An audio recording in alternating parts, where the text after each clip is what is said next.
Ndërsa Bashkimi Evropian me vende si Hungaria, Slovakia, Bulgaria ka sjell vende të reja pune, ka sjell hapje të tregjeve evropiane, ka sjell alternativa punësimit dhe edukimit kundrejt asaj ruse.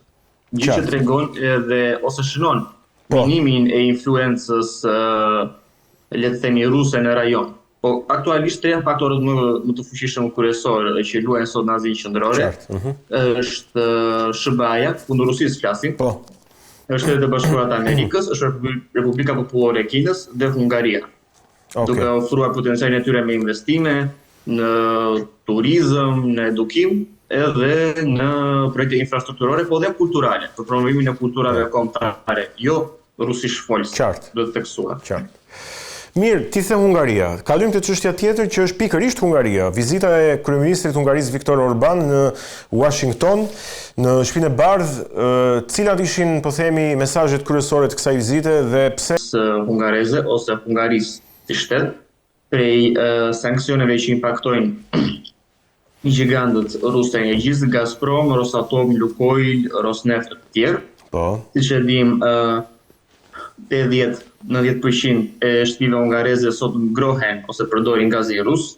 Rreth 80% e fabrikave, uzinave dhe gjithë manufakturës hungareze përdor sot vajin, naftën dhe burimet energjetike ruse, ndërsa energjia atomike është duke u zhvilluar jashtëzakonisht gjithashtu në Hungari.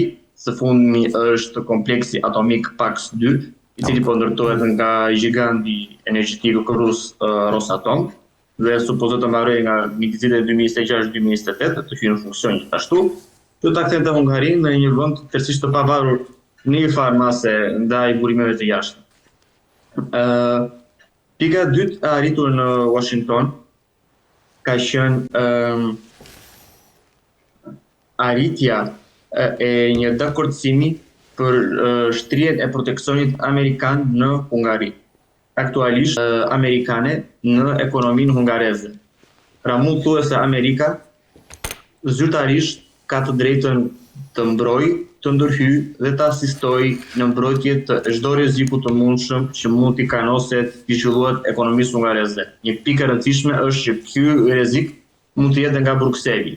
Pra në rast se qeveria e Brukselit ka ndërmend të ngri, të sekuestrojë financa në rastin e Rusisë kundrejt Hungarisë, SBA ka të drejtë të ndërhyjë në jo vetëm me anë të dialogut dhe diskutimit me palën e Brukselit, por njëkohësisht dhe me asistim ekonomik. Pra nëse lekët nuk do të merren nga Brukseli, do të jetë SBA që do të financojë ato lekë në Hungari.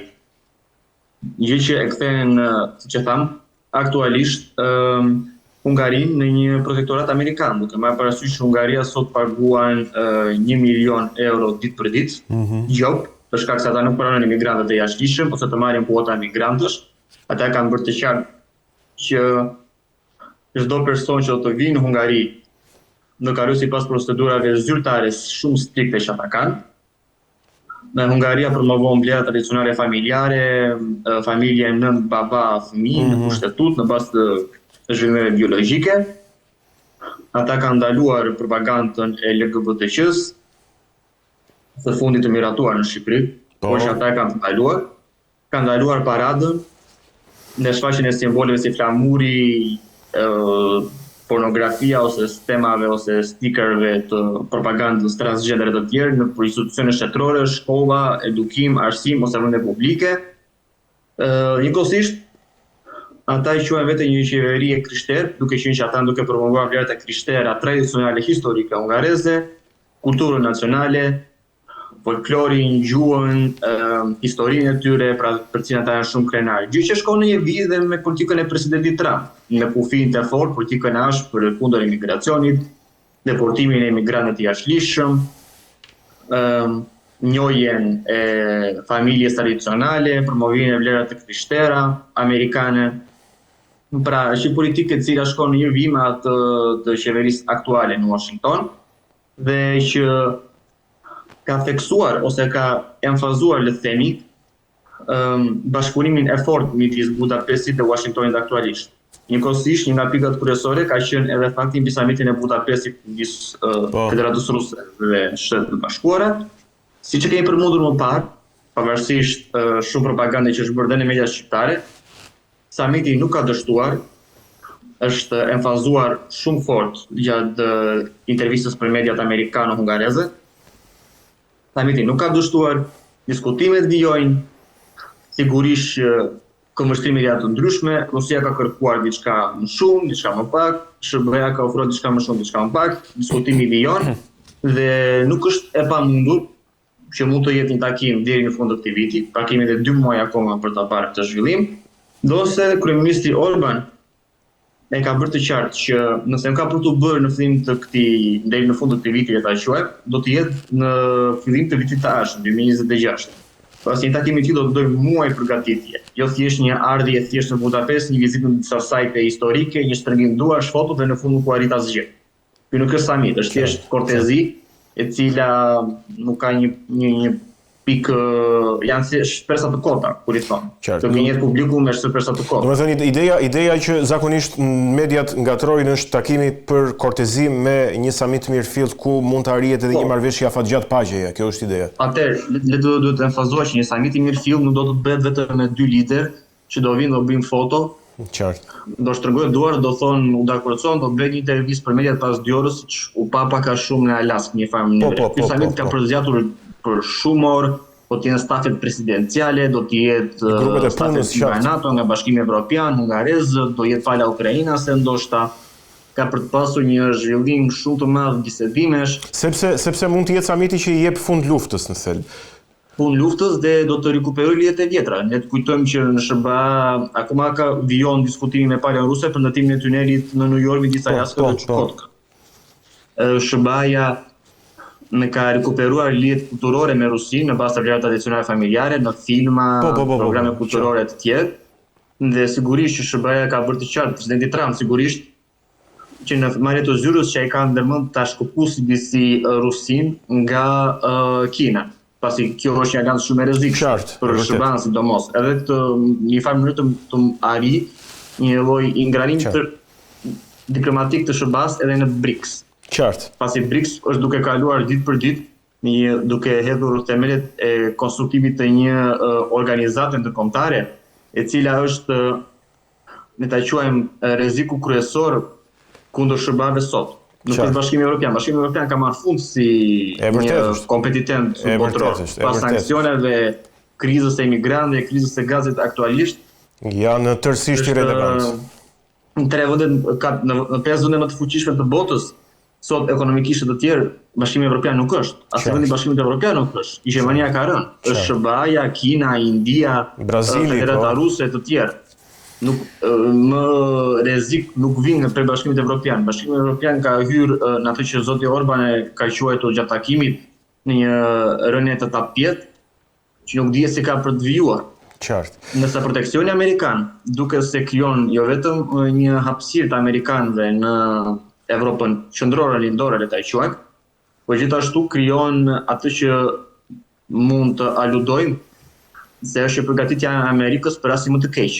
Pra, nëse ndodh që ky fragmentarizim brenda Bashkimit Evropian, këto përplasje, kriza e migrantëve dhe ndarjet midis konceptualitetit konservatorët të Evropës lindore dhe atij liberalo-progresiste të Evropës perëndimore do të vijojmë tej, ne kemi thënë që nuk është e pamundur që të ketë një huksit ose një dalje të Hungarisë ose një dalje të Bullgarisë, vende që janë shumë të kënaqura me politikat aktuale, të lumtura me gjendjen aktuale ekonomike të Bashkimit Evropian, në pavarësisht të vizit të lirë të tjerë, këto janë gjëra që mund të rregullohen. Dhe ky proteksion amerikan duket se do ta lë të hapur të dritare, që mund të humbet Brukseli, por do të fitohet Washingtoni. Një partner shumë më i madh dhe më i fuqishëm ekonomik se sa Brukseli ose Gjermania, Franca të marrë së bashku. Qartë. Është linjë dritare e lirë.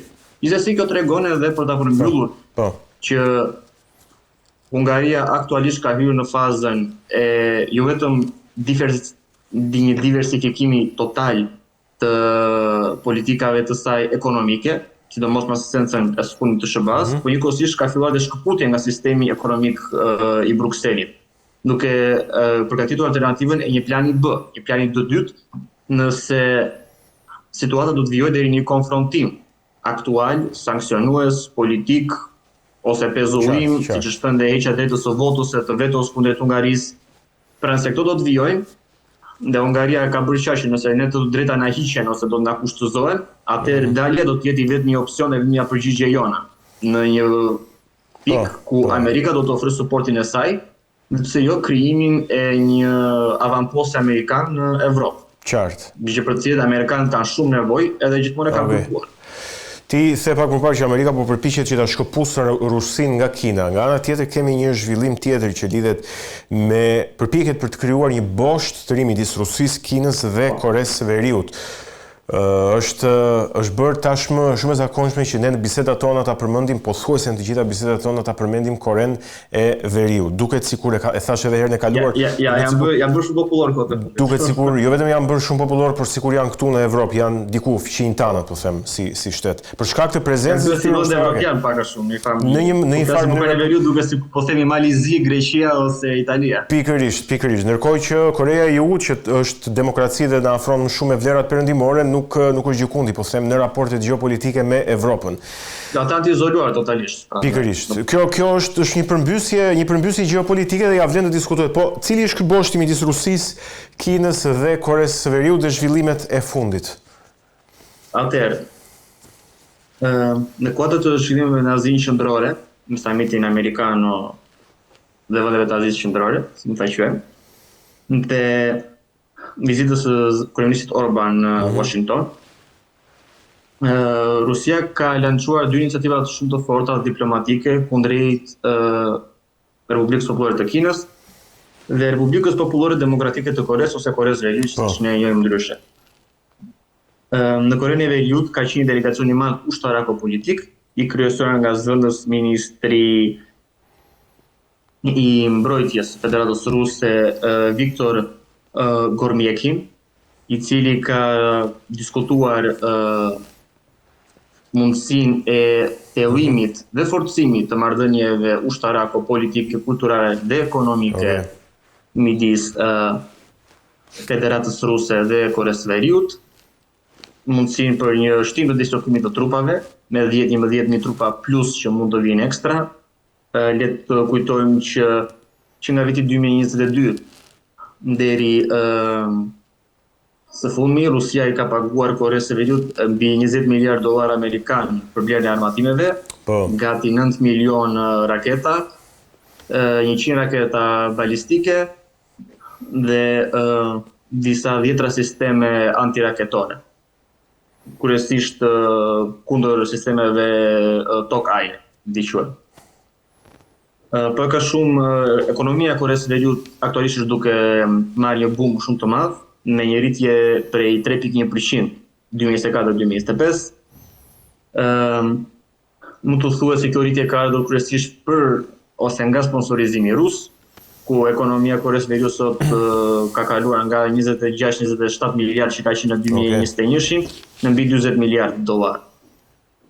Njëkohësisht ky partneritet në Korenë e Veriut është edhe një lloj balance e Rusisë. Kremlini e ka vënë re që dominim i madh i Kinës është i rrezikshëm. Kina dominon ekonomikisht Rusinë sot. Është një gjë që nuk edhe rusët e kanë pranuar aktualisht, është mirë keq, mund të diskutohet, po që është e dominuar. Po shiko, ekonomia e Rusisë sa Italia është, ose as sa Italia nuk është natyrshëm që Kina aktualisht është rritur nga lufta, industria e rëndë, eksportet e armëve e të tjerë. Po gjithsesi. Ka qenë 2.1, tani është $2.5 miliard. Nuk është diçka e madhe, nuk është diçka jashtëzakonshme. Kështu që natyrshëm Kina e dominon, nuk është ndonjë.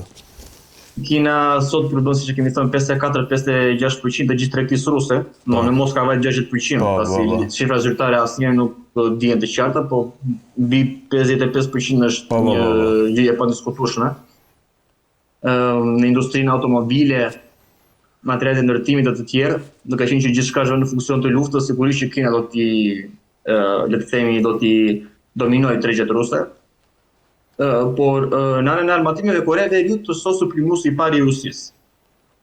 Rusia sigurisht që prodhon edhe vet, Sigurisht që edhe blen ndonjëherë nga Irani, nga Kina të tjerë, por sot suplimuesi kryesor i Federatës Ruse është Korea e Veriut, ky vend i vogël në Azinë e Largët, që kryesisht për shumë njerëz nuk ka mbush syrin ose i bën shumë skeptik mbi të, sot e dominon industrinë e armatimeve ruse. Edhe fronti rus të Ukrainës, ata janë suplimuesi kryesor që mund të bëj ndoshta edhe 67% të armatimeve që përdoren në Ukrainë.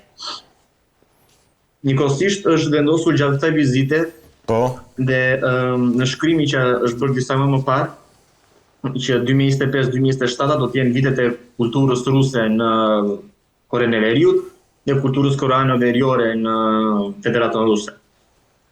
Në njëkohësisht, gjatë kësaj jave në panajirin ndërkombëtar të tregtisë në Pyongyang, ka marrë pjesë një numër i konsiderueshëm biznesesh ruse, që shënon edhe hyrjen zyrtare të Rusisë në tregun ose në industrinë koreano-veriore, krahas atyre kineze, mongole, por dhe zviceriane.